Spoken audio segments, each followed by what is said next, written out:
বিরতির পর স্বাগত।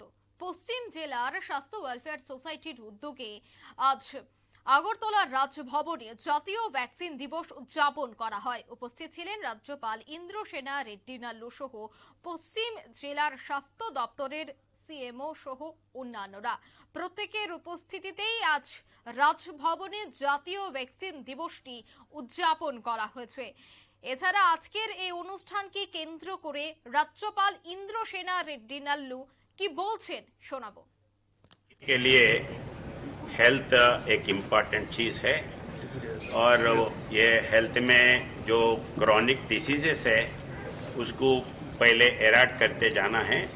इसके लिए आम पब्लिक उसका कोऑपरेशन जरूरी है और ये 16 मार्च हर साल वैक्सीनेशन नाम के इम्यूनाइजेशन डे के नाम पे करते हैं। तो आम पब्लिक को पब्लिसिटी करना, सबको मालूम करना है इसका इम्पोर्टेंस क्या है। ये लेने से बच्चे अच्छे होते हैं, उनका जीवन का एज जो है वो बढ़ता है।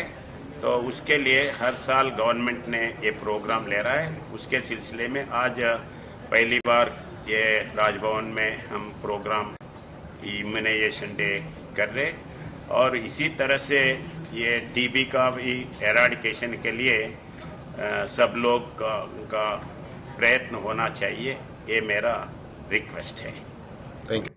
আপনারা শুনলেন রাজ্যপালের বক্তব্য। তিনি বলছেন যে টিকাকরণের ব্যাপারে সচেতনতা বা সতর্ক হতে হবে সাধারণ মানুষকে এবং 16ই মার্চ জাতীয় টিকাকরণ দিবস উদযাপন করা হচ্ছে গোটা দেশ জুড়ে।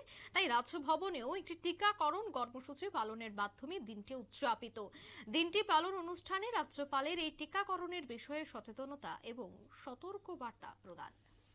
নিয়ে নিচ্ছে ছোট্ট একটি বিজ্ঞাপন বিরতি, সঙ্গে থাকুন।